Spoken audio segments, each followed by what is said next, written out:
Mõtle korraks, kui paljud sinu mõtetest on ikka päriselt sinu omad. Tere tulemast! Täna harutame lahti ühe kõige võimsama ja nähtamatuma jõu, mis meie maailma ja ka meid endi kujundab. Ja see on propaganda. Nii, alustame kohe kõige olulisemast küsimusest. Kui sa kerid sotsiaalmeedias, loed uudiseid, siis kelle mõtteid sa tegelikult oma peas mõtled?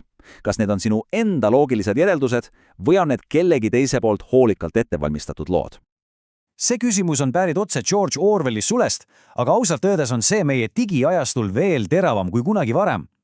Meid pommitatakse iga päev arvamuste, pealkirjade ja meemidega. Kuidas me selles infosummas üldse saame kindlad olla? Kust lõpeb kellegi teise mõju ja algab meie enda oma? Ja see tunne, eks ole, see pidev info üleküllus, justkui maailm olekski kuidagi rööbast valjas. See pole ainult sinu peas kinni. See ongi meie ajastu diagnoos. Tundub, et isegi meie kõige privaatsem ruum, meie enda mõtted, on muutunud justkui lahinguväljaks. Orwell hoiatas meid juba ammu. Kõigest salakavalam kontroll ei tule tankitorudest, vaid sõnade kaudu.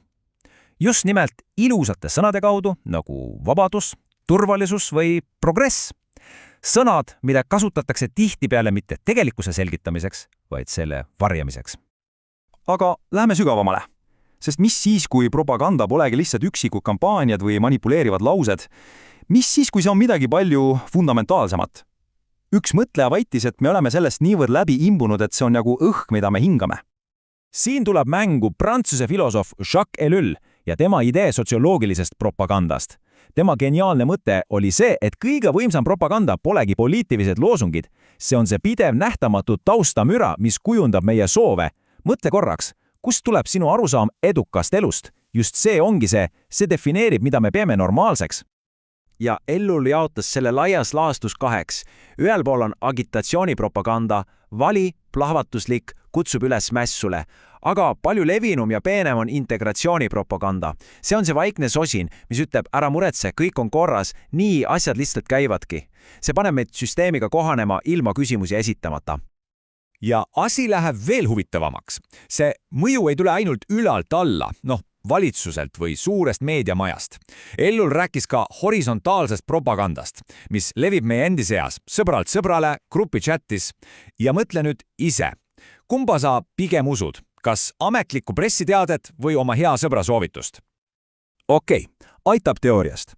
Vaatame nüüd kapoti alla. Milliseid konkreetseid nippe ja trikke siis kasutatakse, et meid mõjutada? On olemas täiesti klassikaline mänguraamat ja mis kõige uskumatum, see on aastakümneid vana, aga töötab siiani laitmatult, sest see on ehitatud otse meie aju nõrkustele. Ja nüüd hoia kinni. Need tehnikad siin kaardistati juba aastal 1948. Uskumatu, eks? Säravad üldistused, sildistamine, kaasajooksmise efekt tuleb tuttav ette, on ju. Aga et näha, kui peeneks see asi aetakse, võtame neist ühe, kaardide ladumise ja vaatame, kuidas see päriselus töötab.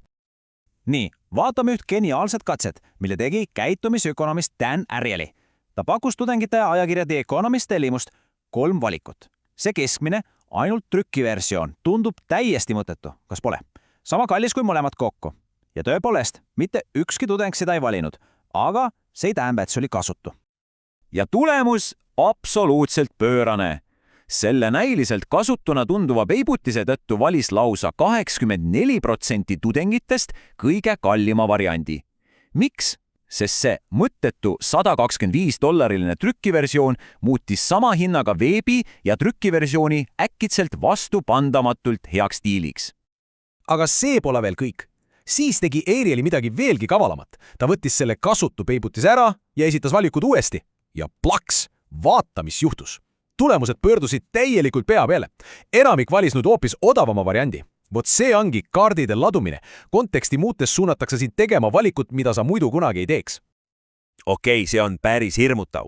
Aga miks me nii kergesti õnge läheme? Miks meie ajud nende trikkide ohvriks langevad? Vastus ongi meie enda ajus. Meie aju armastab otseteid. Et sellest aru saada, teeme väikese mõtteeksperimendi.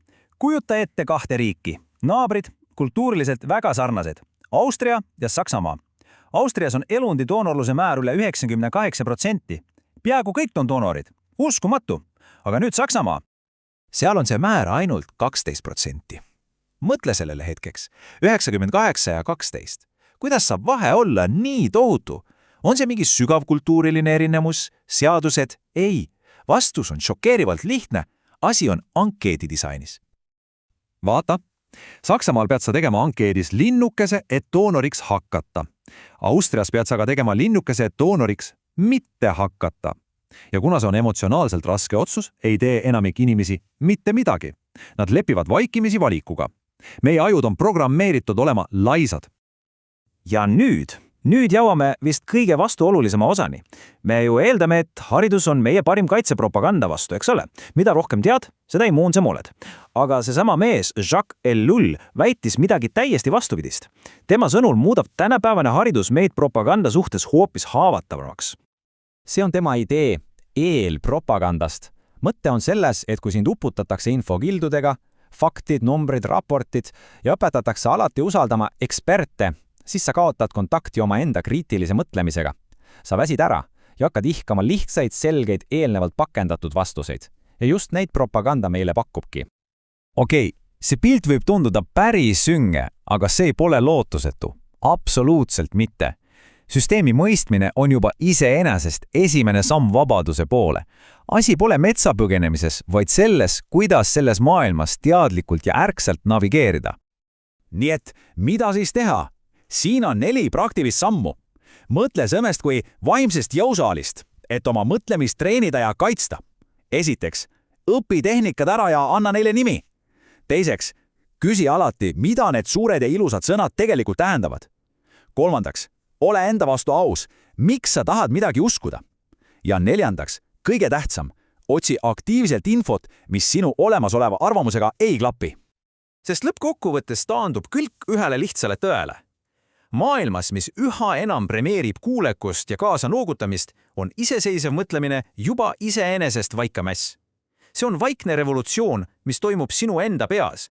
Puur on nähtamatu, aga see on olemas. Ja nüüd on sul olemas tööriistad, et sellest aru saada. Niisiis, küsimus on lihtne. Millisest oma uskumusest sa täna pihta hakkad?